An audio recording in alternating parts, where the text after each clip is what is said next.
This is all wrong. I shouldn't be up here. I should be back in school on the other side of the ocean. Yet you all come to us young people for hope. How dare you! Boring. Boring. Boring. Boring. You got it work. Don't tell us what we're going to feel. We're trying to solve a problem. Don't tell us what we're going to feel. I'm not telling you. Because you're in no position to dictate that. That's exactly what you're doing. You're in no position to dictate what we're going to feel.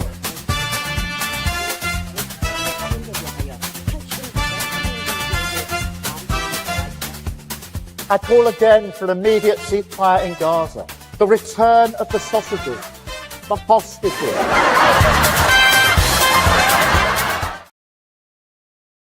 One and all, Lembit Öpik here on Lembit Öpik Live, another edition on Unprecedented TV, the home of free speech all around the world. Thank you very much for joining, and please do like and subscribe if you like what we're doing here. Even if you don't, please like and subscribe. We've had a tremendous year, if you're watching this live, and we've got a whole archive for you to look through, and it's got a lot of staying power, not least because we dare to make predictions here, and you can work out whether they came true or not. That's how confident we are about our insights, our advice, and also our guests, one of whom I'll introduce in just a moment. Today's subject is an ongoing battle between the President of the United States, Donald Trump, and the British Broadcasting Corporation, the BBC for short. If you watch the news at all, you must have noticed that Donald Trump is suing the BBC for $10 million. Why? Because, for $10 billion. 10 billion. That's a lot of O's. And it's a big, ooh, well, because he says that the BBC essentially defamed him by faking a video of his speech.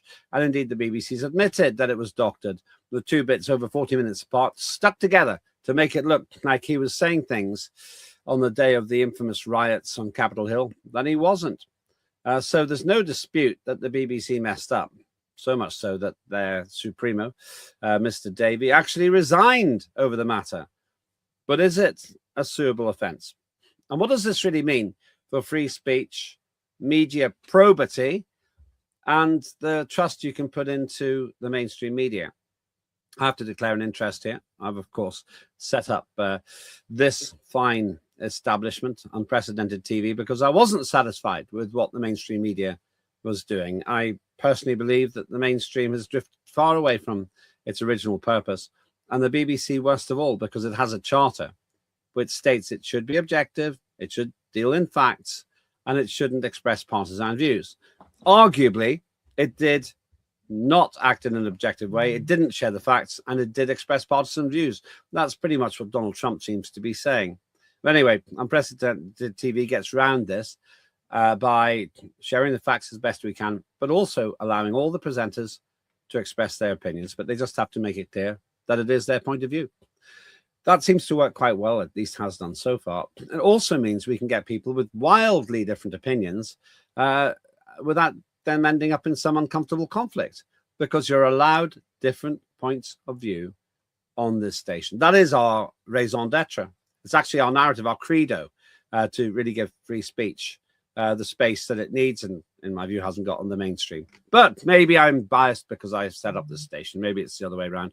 Helping me work all this out is a man who is never knowingly undersold when it comes to truth. It's Simon Spanswick, the Chief Executive Officer of the Association for International Broadcasting. Greetings, Mr. Spanswick. How have you been?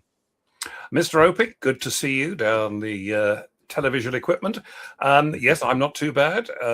It's at the time of year where life seems to get a bit odd, doesn't it?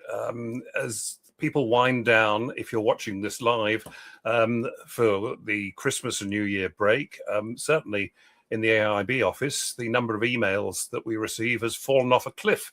You can count them on the fingers of a penguin's hand. Do penguins have hands? What a weird... Look that up. What a weird analogy. You don't even know if penguins have hands. I don't.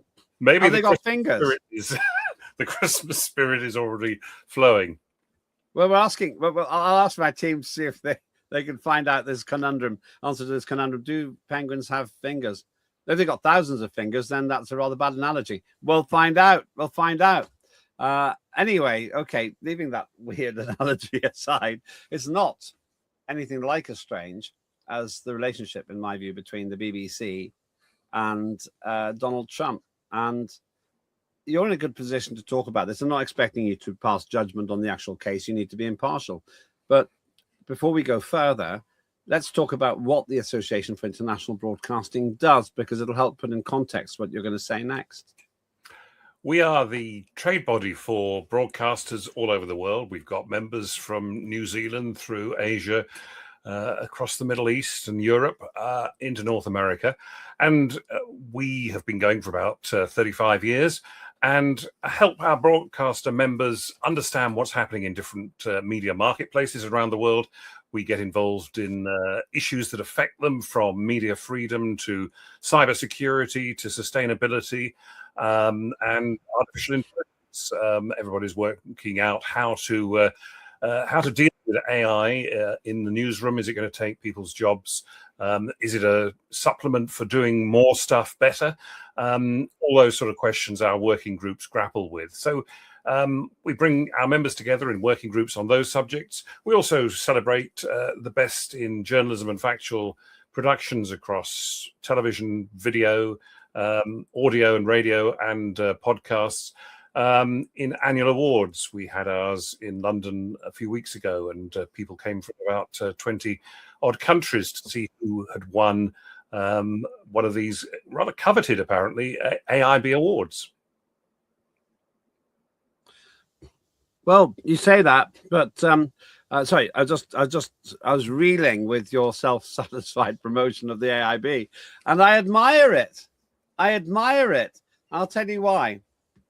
The reason I admire it is because you get people who oversell themselves, and I don't expect you to comment on this. I'd say the British government, the cabinet's like that, but the AIB does actually seem to be doing some good.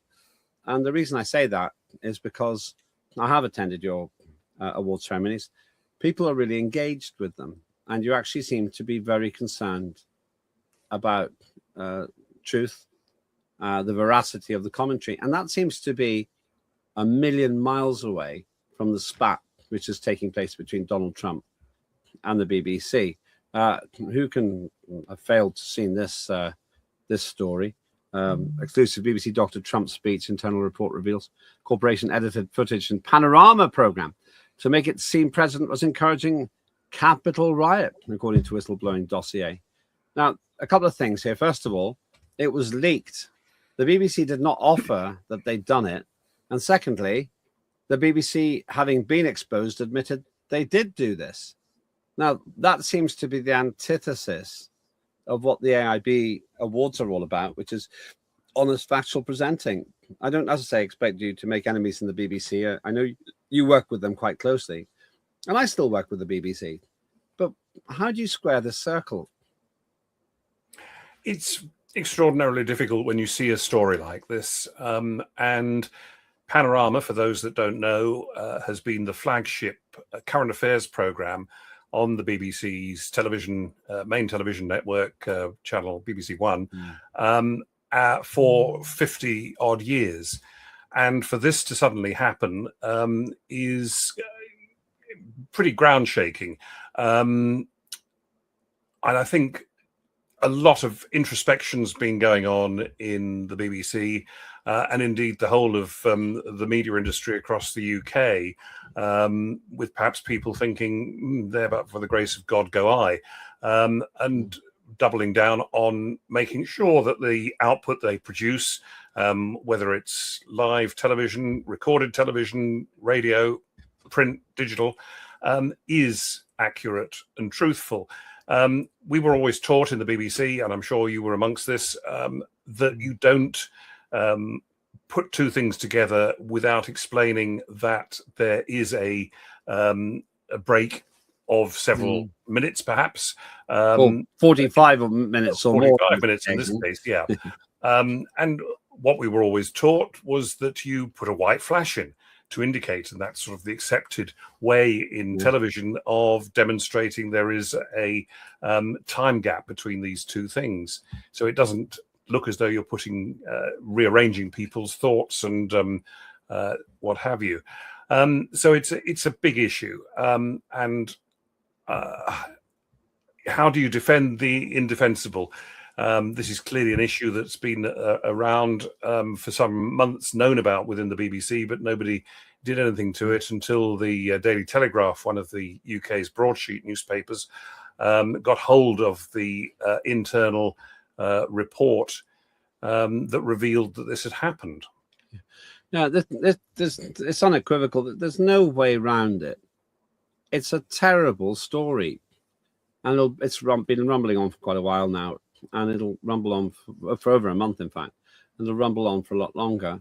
And then we discovered that they'd actually done it earlier on as well, some years ago. Breaking news, by the way, breaking news. Penguins don't have hands or fingers. They have four limbs, which have evolved into rigid, specialized paddle-like flippers. So at most, they've got two fingers, which are also the hands and their flippers. So actually, your analogy stands. Excellent. Well, every day is a school day, even at this time of year. So we've got this thing going on with Donald Trump, and he's not going for this by halves. I mean, he's talking about this huge demand for, I think, $10 billion. Now, even in my introduction, I got it wrong because it's so much. 10 billion. Yeah, there are $10 billion. Now, he's obviously very angry. But before we talk about prospects of success, and I'm not really sure how useful it is for you and me to do that because we're not lawyers, and it doesn't really matter what we say because it's just gossip. But the reality here is this could have affected the outcome of the presidential election. I think that's a debatable point, and that's certainly going to be one of the issues, if this goes to court, that is explored by the legal teams on both sides. I think the fact that this program was made principally for UK audiences, it's not sort of a mainstream program on BBC America, for example, which is the cable network that the BBC has set up that does have news. It also has other programming from Top Gear to all sorts of other material, both entertainment and factual. I don't think that perhaps there may have been half a dozen people in America that saw it, so I don't think that was going to have any sort of effect. It wasn't going to create a sort of water cooler moment around the nation as people say, "Did you see that? And is it going to change the way you're going to vote next week?" Clearly, that's doesn't have the impact in America. I can't imagine that this is going to turn into a months or year-long trial because I simply don't think the case, from what I can see, can possibly stand up. 10 billion is a number plucked from the air. It's one that grabs attention. It's caught your attention. I think we have to bear in mind as well that I think a US billion is different to a European billion. No, you're wrong about that. No, okay. You're wrong about that. I know exactly what you mean. But a US billion is 1,000 million. A UK billion is 1,000 million. But there used to be a difference. Billions and trillions were different. But I think they resolved that because if you go into Costa Coffee and they say that'll be £1 trillion, please, or $1 trillion, you don't have to now say, is that a US trillion or a UK trillion? Mm-hmm. So, and of course, other coffee shops are available. That's right. Yes, a good point. Well made. And if coffee's going to cost that much money, we are all doomed. We're doomed. It would be a bit like being in Zimbabwe, wouldn't it? With where you had to wheel around wheelbarrows of cash in the last days of Mugabe's regime. In Italy, at one point, I'm told the currency became so weak that suddenly all of the coins disappeared because the metal was worth more than the face value of the coins a long time ago. But back to this, then, you got Trump suing. One thing about Donald Trump, he's got the money. He can easily throw $20 million at this, and he won't bat an eyelid. And that 20 million has to be matched by the BBC's response, I suppose. It would certainly cost them millions. So Donald Trump can really shake the cage of the BBC. And so I want to talk about, in the second half of the program, I want to talk about lawfare and what that looks like. But they've chosen to make a very bad decision here by faking news about the man who hates fake news. And the other irony here, I think, is it proves that when Donald Trump says fake news, sometimes at least he's right. You might argue that. Well, it's a fact here. He didn't say go and have a riot. He actually said peacefully, let's do this peacefully. And they cut 40 plus minutes of inconvenient truth out and that two bits together. I understand. Yeah, I mean, there is no excuse for what happened, and it should not have been done. And all of us, as we age, can say it wouldn't have happened in my day. Maybe it did. The problem is, I think, as well, that the output is so great these days that you don't actually have the right number of people, perhaps in any big media organization. It may be the same here and Unprecedented. Checking the output, making sure that nothing either intentionally or unintentionally slips through the editorial net that could land people in hot water, as this edition of Panorama has. Yeah, that's the thing. And the Panorama is really one of the flat programs for the BBC. I think the problem I've got here with the whole situation is I grew up with the BBC in preference to the commercial channels. And I always assumed what was on the news was true. I just didn't even question it. If it's on the BBC, it must be real. And it's shaken me that something like Panorama, a program I'm sure I've been on at some point myself, certainly been on most of the other factual programs in terms of current affairs. And it bothers me because it's so blatant. And it looks like it's designed to harm Donald Trump.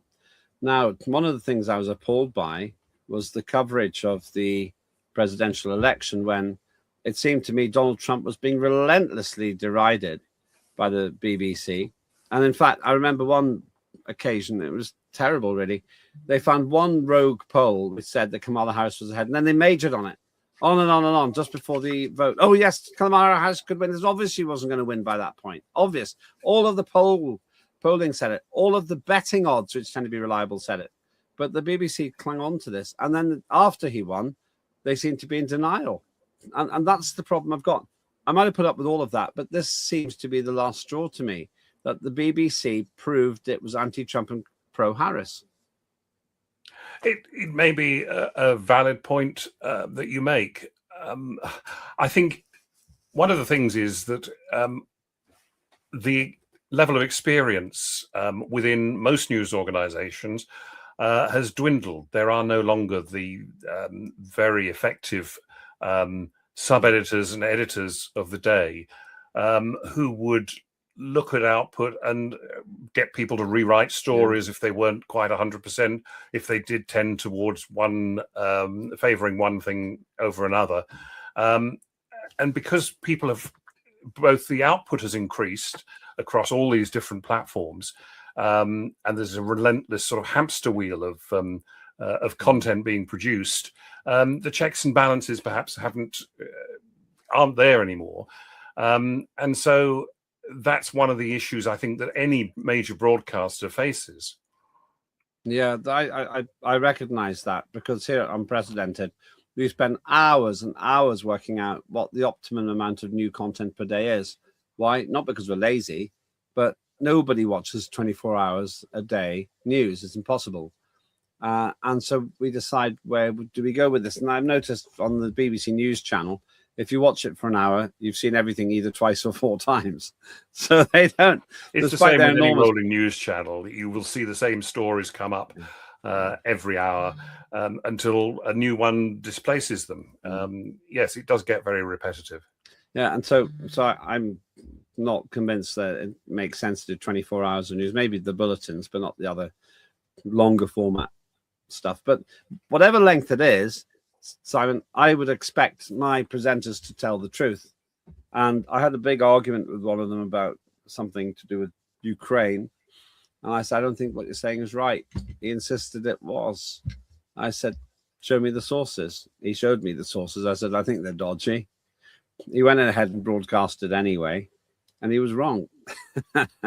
It wasn't really a libelous matter, but I made him come on air a few times and say, I got it wrong. I made him own it. And I wasn't trying to humiliate him. I just want people to be able to trust our output. But he didn't consciously seek to deceive. With this clip, it seems they consciously wanted to deceive Simon. It's without knowing the ins and outs of what editorial decisions were taken when that opening section of the program was being put together. I don't think it's appropriate to comment on that at the moment. I think we've got to wait for somebody to say, this is the timeline, this is what happened. Decision X was made by person Y, and that's resulted in this issue, debacle, however else, other adjective you want to describe the whole affair. Was it malicious? I don't know. Was it ineptitude? I don't know. Everybody makes mistakes. You'd hope, though, that a national broadcaster wouldn't fall into a trap like this. Decision X made by person Y, possibly from Gen Z, giving them a grade U, if that's still a grade. Is it? I have no idea. It's a long time since I've done an exam, at least a week.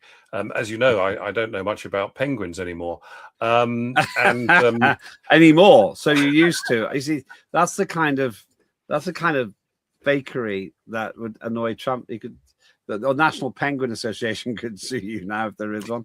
We'll come back to you in just a minute. You're watching me, Lembit Öpik, here on Unprecedented TV, on Lembit Öpik Live, talking with Simon Spanswick about the very hot water that the BBC's got itself into. But we're talking more widely about that. What can you trust? What can't you trust on mainstream media? Here on Unprecedented, I hope you can trust pretty much everything. One person you can really put your good faith in is Claire Dyer. She does Dire Consequences, puts herself in the line of fire, dealing with local issues with national significance. Have a watch this.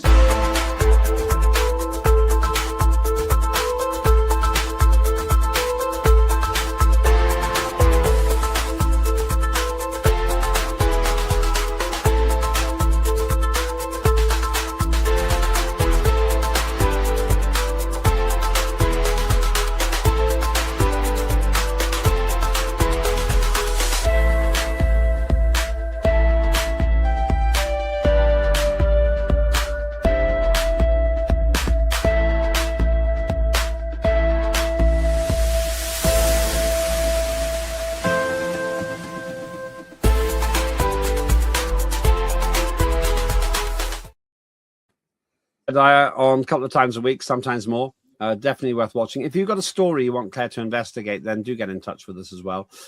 Go to Unprecedented TV. Please like and subscribe on the YouTube channel, or go to @Lembit Öpik. You'll find me there. There's only one Lembit Öpik that's not fake. There are a few other ones who are. Look for the one with the blue tick and roughly 27,000 followers. Back to Simon Spanswick from the ever trustworthy Association for International Broadcasters. Let's talk about the story so far. We've got Donald Trump there suing the BBC, but the heads have already rolled on this one. Tim Davie had to resign, the head of the station. What does the DG do? What does Director General actually stand for? The Director General is the person who is ultimately responsible. He or she is the editor-in-chief of the BBC, which incorporates the national television networks, national radio, local radio, all the digital output. It's a pretty massive job. So you've got both the editorial remit and also the operational remit of how you manage an organization that has 20,000 plus people working for it, both in the UK and around the world. So it's not a trivial undertaking by any stretch of the imagination. Why did he resign? And why? Who was Turnus? Maybe if you can explain who that was. Deborah Turnis was chief executive of BBC News. The news division is an enormous part of the BBC, producing news across all the television services, radio, and the digital output as well. So she went because Panorama is a flagship news program, and felt that she had to go because it was on her watch that this occurred. Okay, so they've already gone. Not enough for Donald Trump. He wants to turn that screw even further, understandably, perhaps, because he's very offended by this. And I think he's trying to teach others a lesson to think twice. Which leads me on to, there's more to be discussed on that, but a lot of it's gossip. We're not going to fix that now. But onto the concept of lawfare. Now, lawfare is a phrase which has come to the fore recently, because it's like warfare, but using law. The environmental agenda is driven by lawfare, where they basically tie politicians down on promises they've made, but perhaps didn't expect to have to keep, or more likely, in my view, didn't realize that they couldn't keep because it's all far too complicated. But lawfare seems to be sneaking in here, and obviously Donald Trump's using it too. Yes, it's happening in all sorts of parts of the world where legal means are used to try and suppress news stories. We've seen the use of things known as slaps here in the UK, which are strategic lawsuits against public participation, which prevent organizations from telling stories. So they've been used to protect high-profile individuals from being named in certain cases in newspapers or on TV and radio. It's also being used in various other parts of the world. We've seen very recently the jailing of Jimmy Lai, who set up the Apple Daily newspaper. That was in Hong Kong. And he's just been sentenced to many years in prison for all sorts of crimes that anybody looking at the case might question whether they were real. But that's a case of the Chinese authorities trying to shut him down by using various maybe spurious, vexatious law claims against him. We've seen that happen in Central Asia as well, where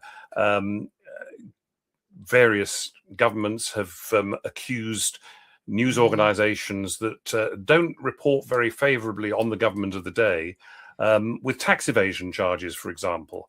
And it's strange that the same tax evasion crops up in so many places against media firms.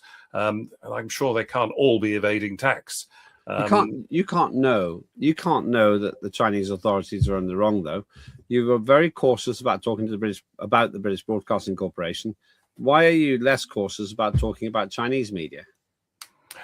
Because Apple Daily was one of the last bastions of free press, unmolested press in Hong Kong, and all the observations I've seen by people who have worked the case inside out are that Jimmy Lai was actually a remarkable character who did stand for truth and freedom and getting stories out to the public.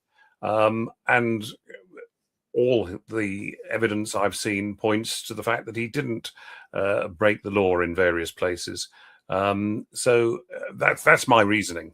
But I'm here in the UK, a long way from Hong Kong.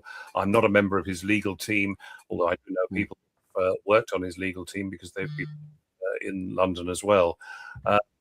So there's been a long campaign. And you look at Maria Ressa in the Philippines, who set up the Rappler organization and has uncovered all sorts of hidden truths and nasty things that went on in the Philippines. And again, various spurious, again, I think it was brought to bear on her in an effort to silence the Rappler organization and Maria Ressa in particular. Once again, it would be tempting to try all these cases here on the show, but I don't want to do that because I don't like it when other people do that.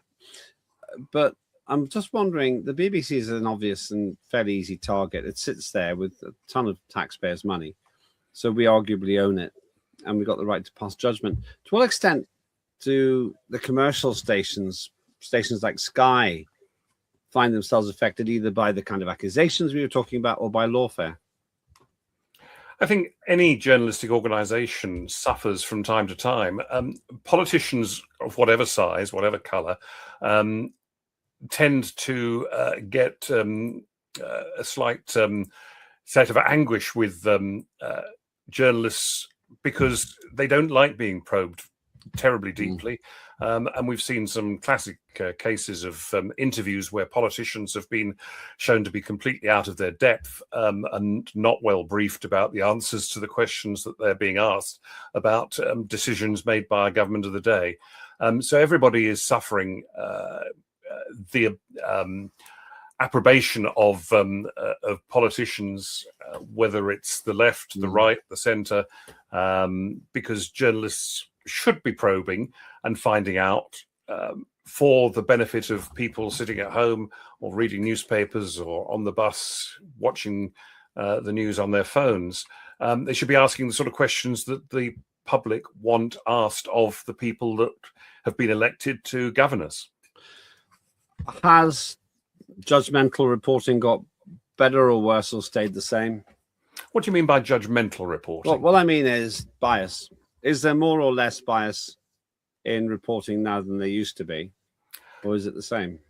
I don't think there's been a tremendous change there. I think what's happened is that the state of conversations and political discourse has altered hugely over the last few years, couple of decades, where politicians are no longer regarded as holier than thou, if you like, as people up on a pedestal.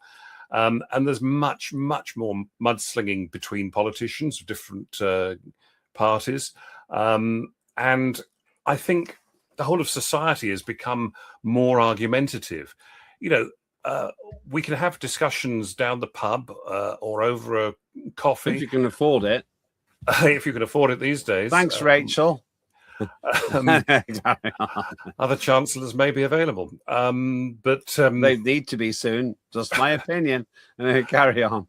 I actually put a message out on the social networks that having no chancellor would probably be better than having the current one. But I don't expect you to say anything about that. I got quite a good response. But carry on. Yeah. Anyway, so but I think, yes, I think people have become more strident in their opinions and less willing to listen to people with differing views. I think that's happened across society. And that clearly broadcasting tends to reflect what's happening in society. So inevitably that lack of, is it a lack of respect? I'm not sure. It's a lack of, there's a lack of something, empathy and tolerance. Maybe it's tolerance that's gone down the pan. There is less of that in society, and as a result, we're becoming more polarized. You haven't mentioned Ofcom and the regulatory systems. Do they work? That's an interesting question. Yes, I think they do. Ofcom provides a set of broadcasting, a code of conduct that all broadcasters have to adhere to. It's particularly stringent when it comes to news and current affairs, that output has to be balanced and impartial. And Ofcom Ofcom is the UK media regulator. I think we need to point that out as well for viewers who may be outside the UK. And it reacts when the public complains about something.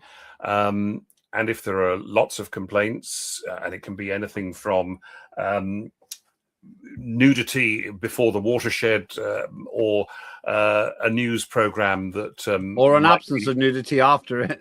Yeah. Well, we won't mention any programs by any name or any broadcaster at the moment. No, but I think so they have to act on that and do an investigation then. And Ofcom is respected by other regulators across Europe and around the world as having some of the most forensic investigation of output when complaints do land on their desk.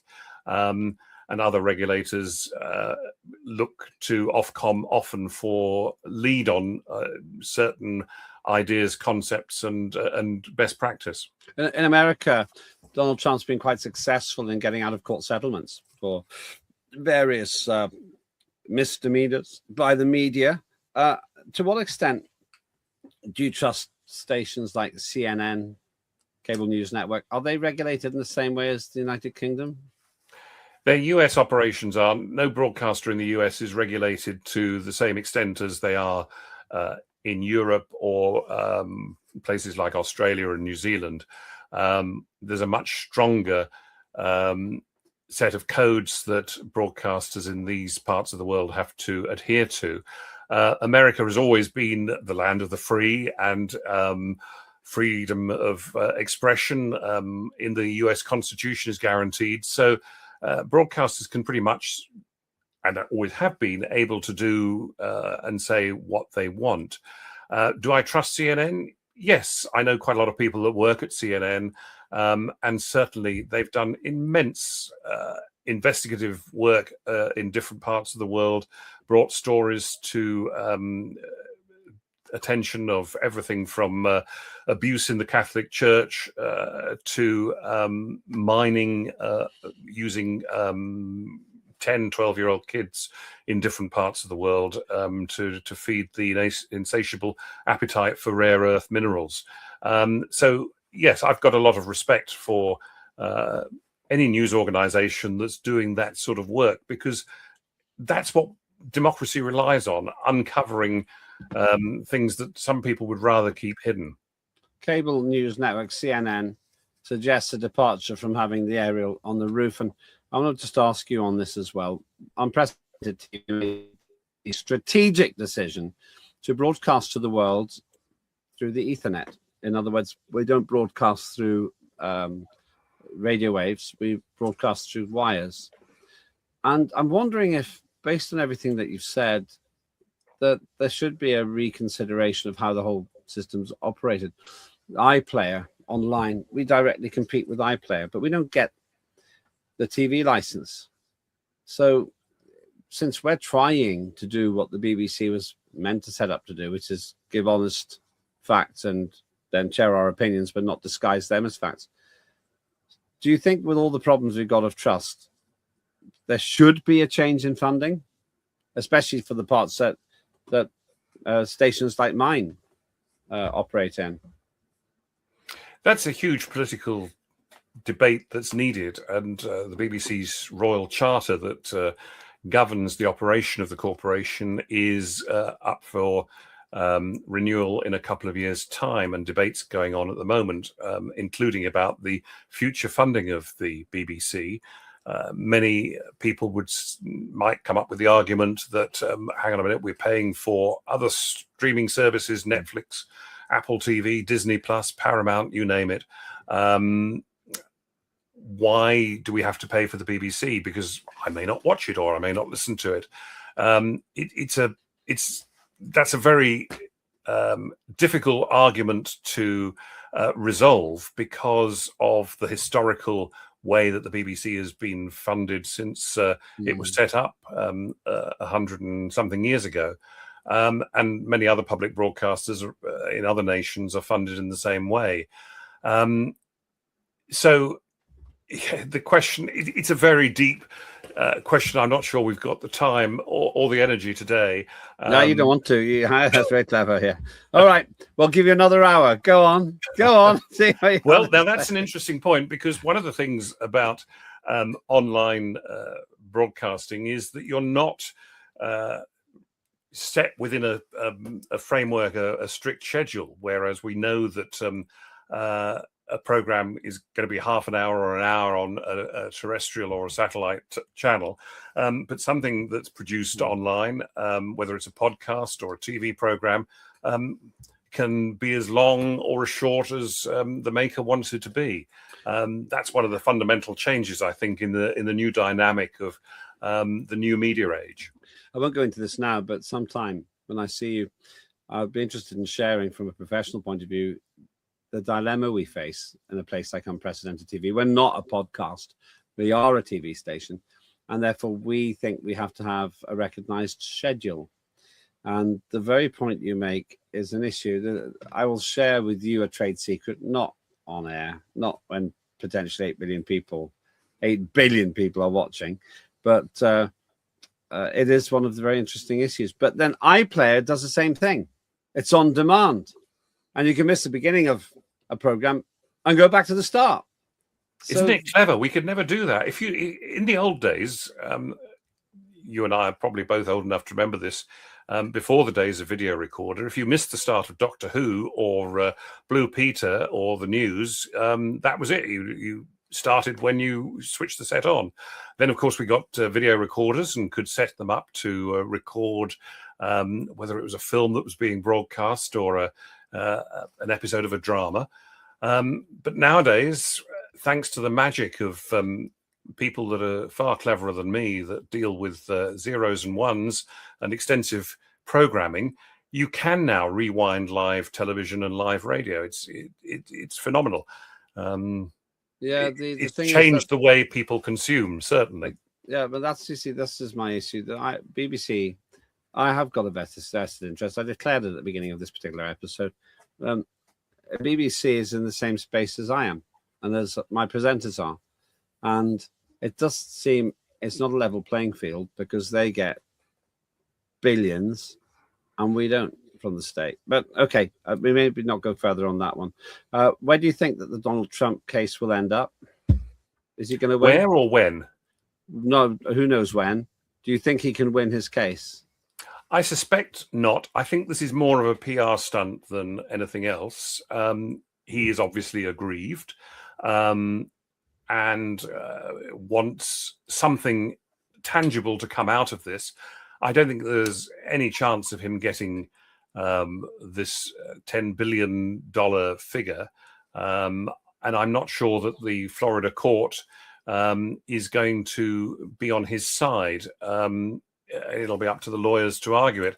It could go on for a long time. Should the BBC decide on an out-of-court settlement?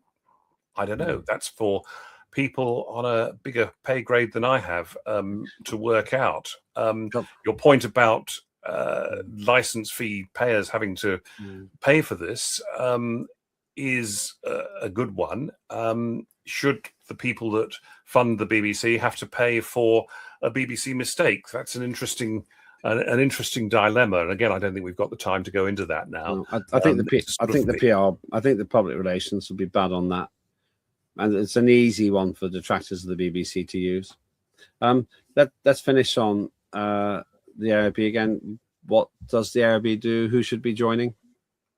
It's open to broadcasters, whether they're traditional over the air or like Unprecedented down the line, as we used to say.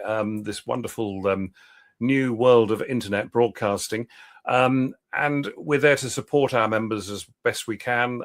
Every broadcaster has slightly different needs. They're all of different shapes and sizes, feeding different audiences around the world. And we try and help exchange information and ideas between our membership. Okay, thanks for that. And finally, my team has been hard at work, and they have evidence. Count them. 2 each. Very good. Yeah, there's no flies on my team. But that's very some impressive. fish I'm with the penguins. hats off to your researchers for putting that up. Penguins are wonderful things.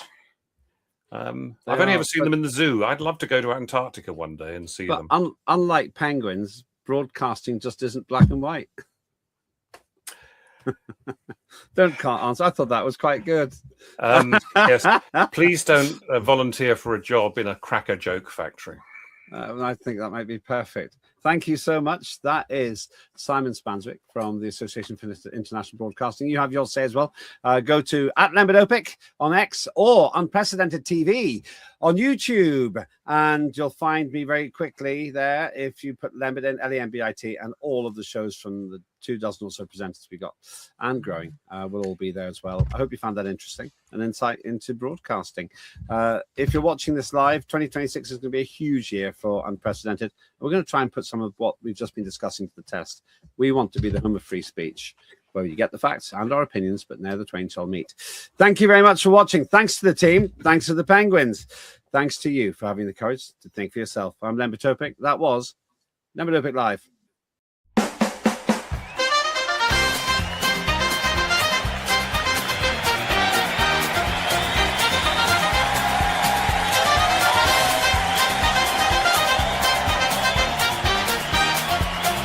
Immediate ceasefire in Gaza. The return of the sausages.